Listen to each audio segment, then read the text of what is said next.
On this edition of Badminton World, we're in Shanghai for the last BWF Superseries Premier Tournament of 2011. China's Wang Xiaoli and Yu Yang are on the cusp of making Superseries Premier history.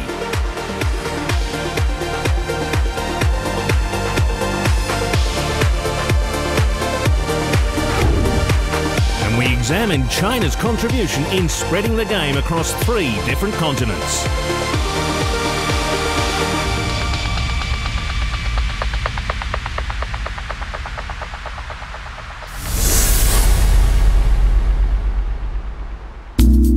Welcome to Shanghai, the largest, most populous city in the entire world.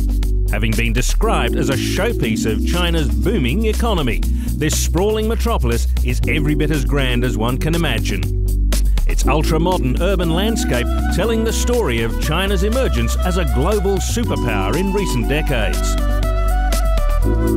The country's rise to sporting excellence has gone hand in hand with its progress in the field of commerce. And nowhere has this growth been more visible than in badminton. The 2011 Li-Ning China Superseries Premier represents the end of the Superseries season in many ways, this being the 5th and last Superseries Premier tournament of the year.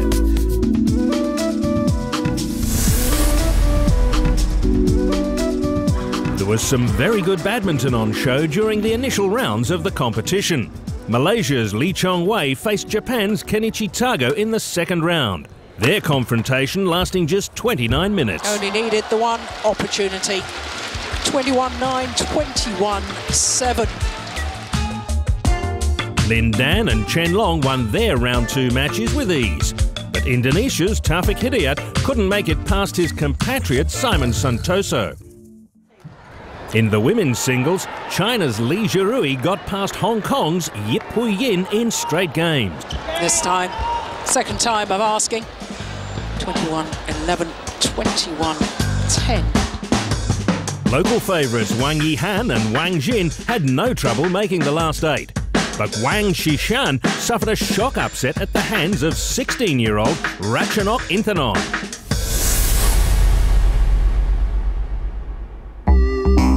Having already won the first 4 Superseries Premier titles in 2011, China's Wang Xiaoli and Yu Yang are on the verge of achieving badminton's version of the Grand Slam. Starting with their emphatic win over arch-rivals Qian Xing and Zhao Yunlei at the world's richest tournament in Korea. Wang and Yu have raised their game at each of the Superseries Premier events in England, Indonesia and Denmark.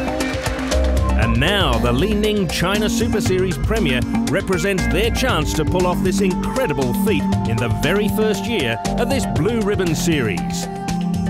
They are the only badminton players that have the possibility of winning all 5 of these Premier Superseries events. No other players can do it.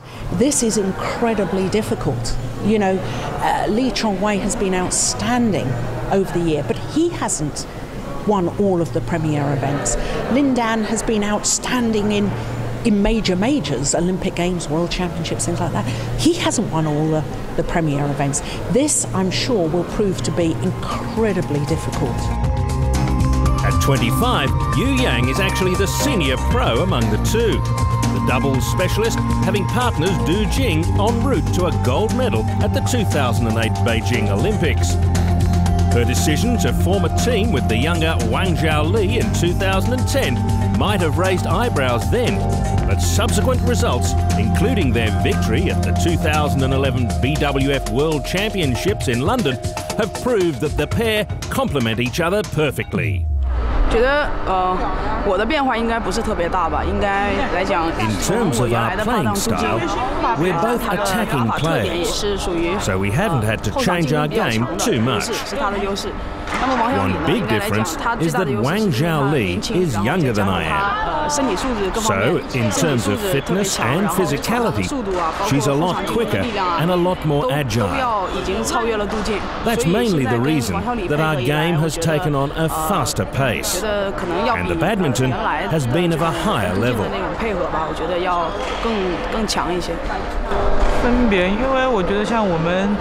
also think that overall, my gameplay hasn't changed much since I started playing with Yu Yang.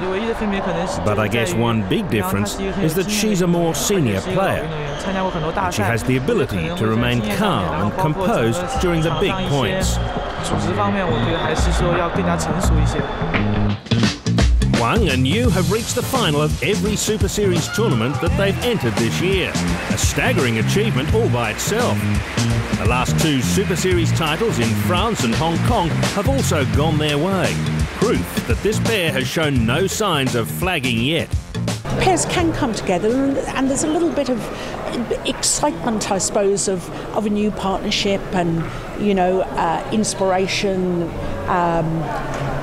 And then there's a plateau period of time where you other pairs get used to how you play, and you know you've burst onto the scene because you're enthused by a new partnership. And with Wang Xiaoli and Yu Yang, that plateau doesn't seem to have happened, other than they've plateaued at quite clearly the very, very best in the world. I think as a team we managed to communicate really well. That's the key to our success. Yu Yang, as the senior player, leads from the front, and that's important. It's her leadership and ability to communicate that's helped us remain consistent. In the opinion of many experts, Wang and Yu have quite simply ushered in a new era in women's doubles badminton. Their aggressive style has helped the sport win back a few admirers, some of whom were critical of the overtly defensive strategies of the past. They, to me, are a pair that I believe are going to take women's doubles to a new level. They play a style of game that's more like men's doubles, because they're all out attack, they're looking for control at the net. It's taking women's doubles to a new level. I think where we've made a difference is the style of play. Our game has always been attacking, and that, in my opinion, is a big advantage over the traditional way of play in women's doubles.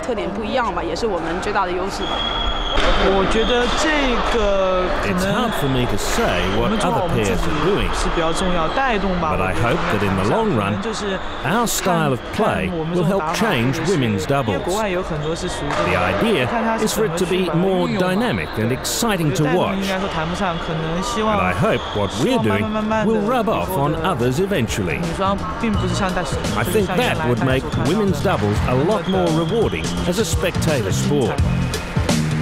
The bar has certainly been raised then. Wang Xiaoli and Yu Yang in the process of writing a new chapter in badminton history. Coming up on Badminton World, we find out how China's helped take the game to all corners of the world. Stay tuned.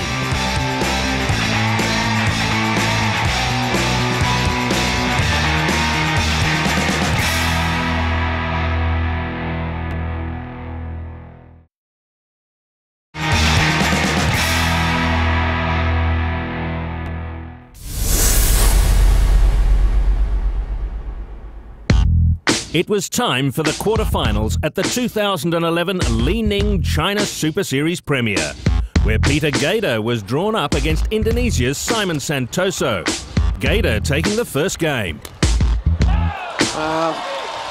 That's absolutely superb. Santoso fought back to win the second, Gader saving 5 match points in the third before it all got away from him.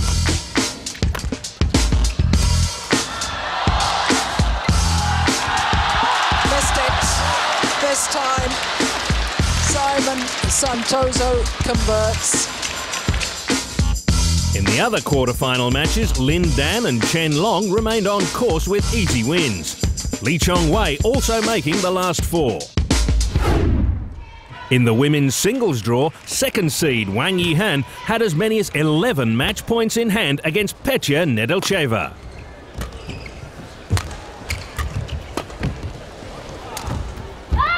First time of asking, and the world champion has shown us exactly why she is world champion and world #1. Wang Xin also cruised through to the semis, as did Liu Jin and Li Zhuorui, making it an all-Chinese last 4.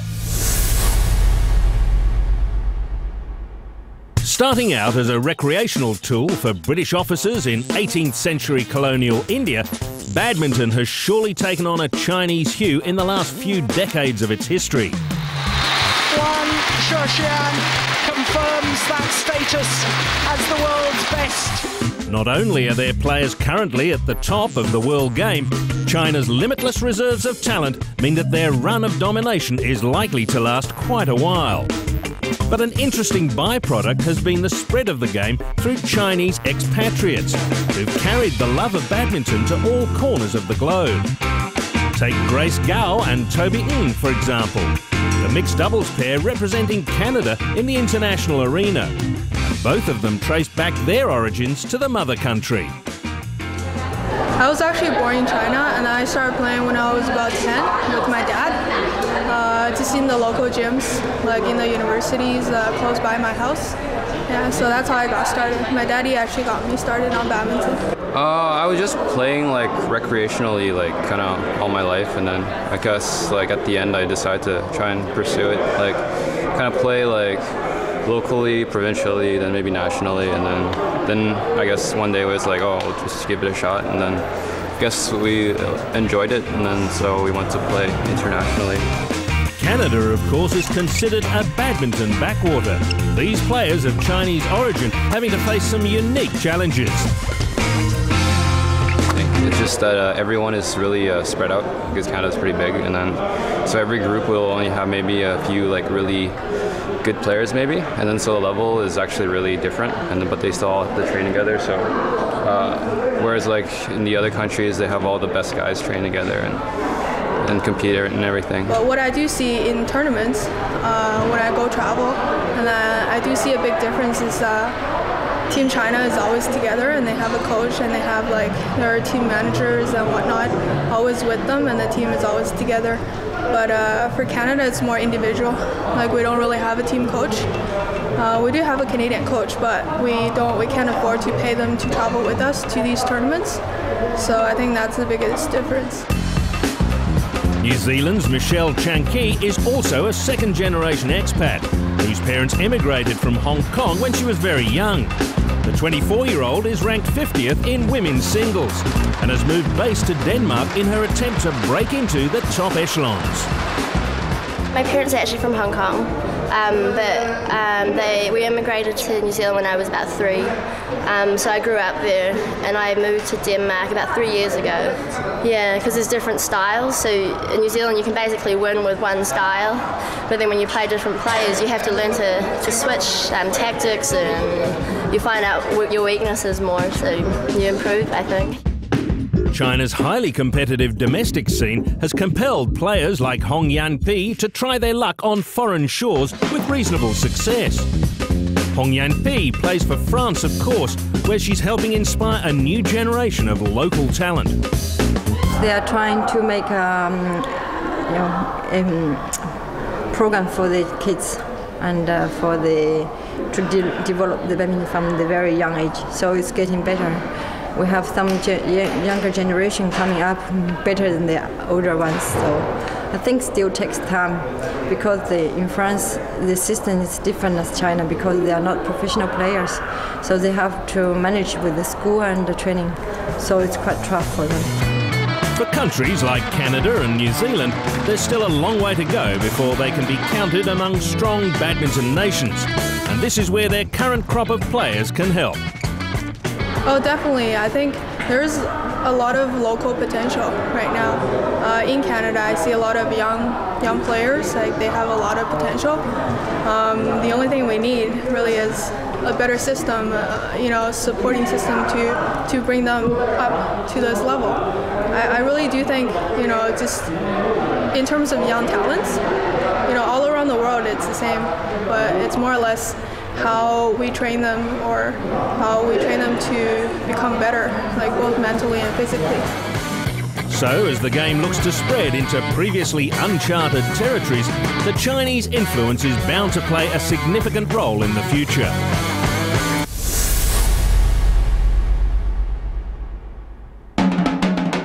Time now for the penultimate stage in the China Super Series premiere.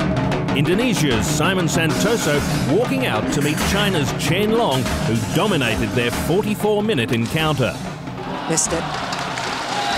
21-14, 21-14, symmetry in the scoreline. And the defending champion still on course to retain his title through to the final for the second consecutive year. But Chen Long would now have his hands full, with Lin Dan beating Lee Chong-wei to make the final.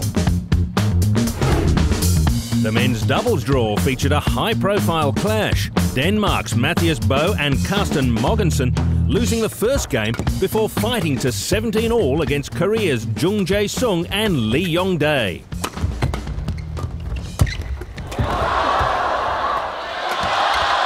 Oh, extraordinary. The Danes managed to take Game 2 23-21 before battling to match point at 21-20 in the third. Oh, it's called good. The Koreans don't like the call, but the umpire confirms that it was a correct call, and the Danes convert on their third match point opportunity. What a match it was. Still to come on Badminton World, all the dramatic scenes from the finals of the China Super Series Premier. Stay tuned.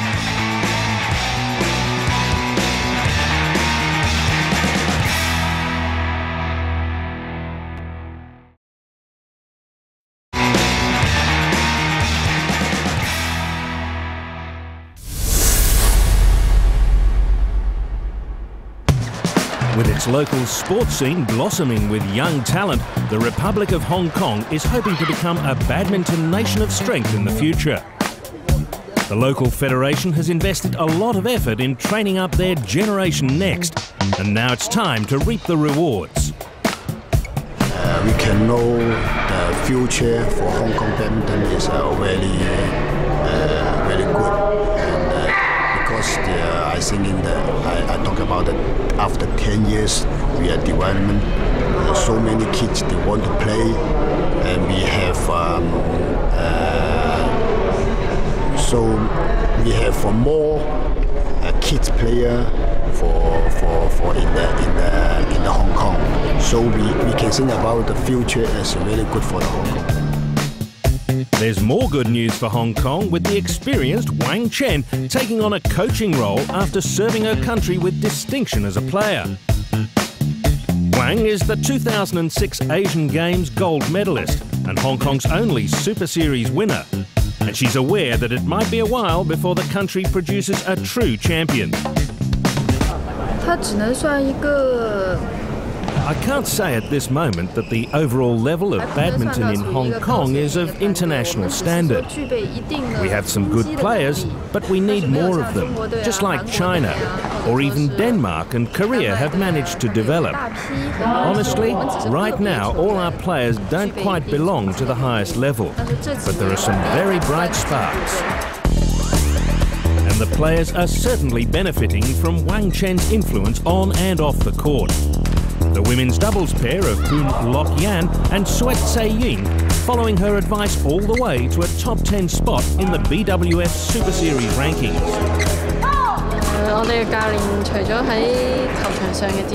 She really helps us out with the technical aspects of badminton.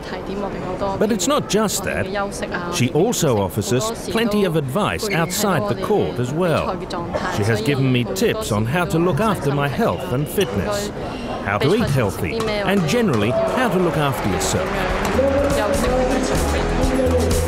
Hong Kong's current crop includes 24-year-old Yip Pui Yin. This young shuttler has made reasonable progress in the women's singles field.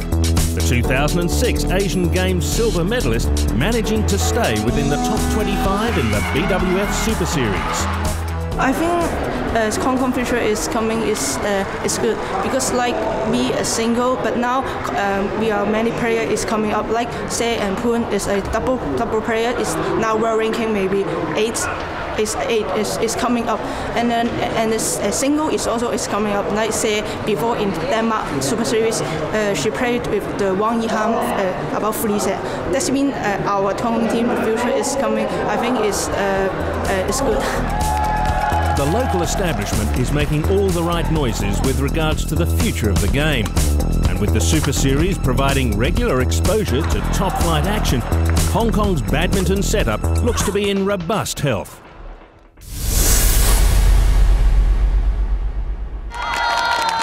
The day of the finals brought much cheer to the Shanghai crowd. The Chinese fans getting a chance to see their players on the big stage.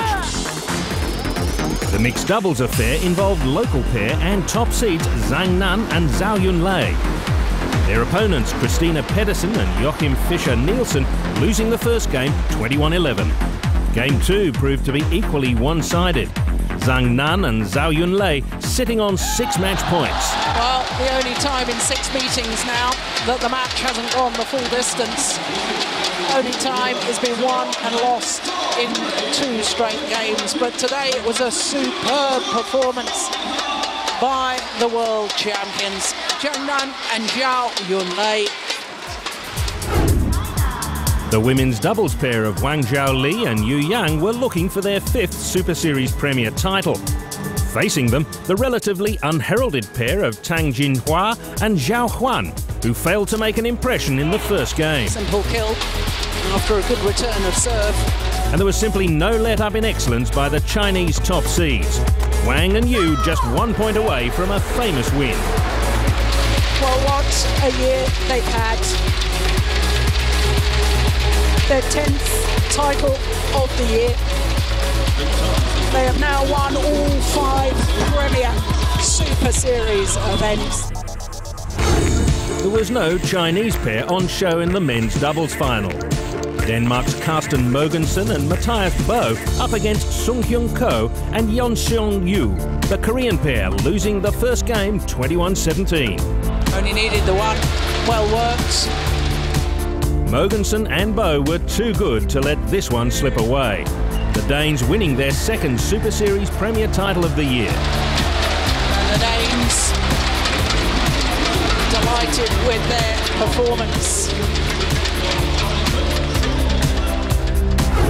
The women's singles final was between 2 crowd favourites, Wang Yihan and Wang Jin, going toe-to-toe before the 3rd-seeded Wang Jin retired hurt to concede the title to her compatriot.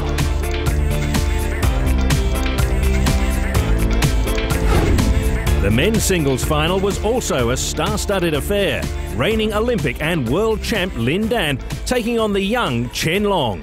Lin Dan's experience prevailing in the first game. Short. There, disguise. Throwing in the drop shot rather than the power play. Having enjoyed a terrific season so far, Chen Long was determined to make Lin Dan work hard for the win in game number 2.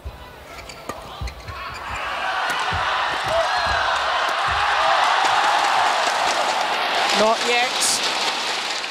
The score eventually read 25-24. Lin Dan now having his 7th chance to close out the match.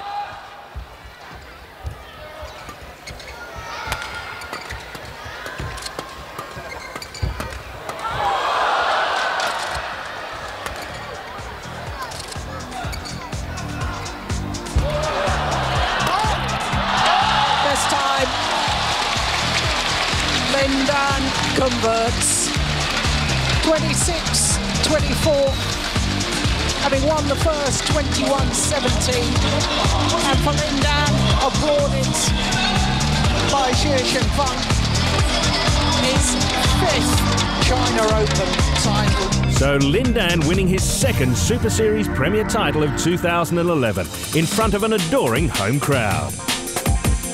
We now leave you with some of the brightest moments from Shanghai. See you next time.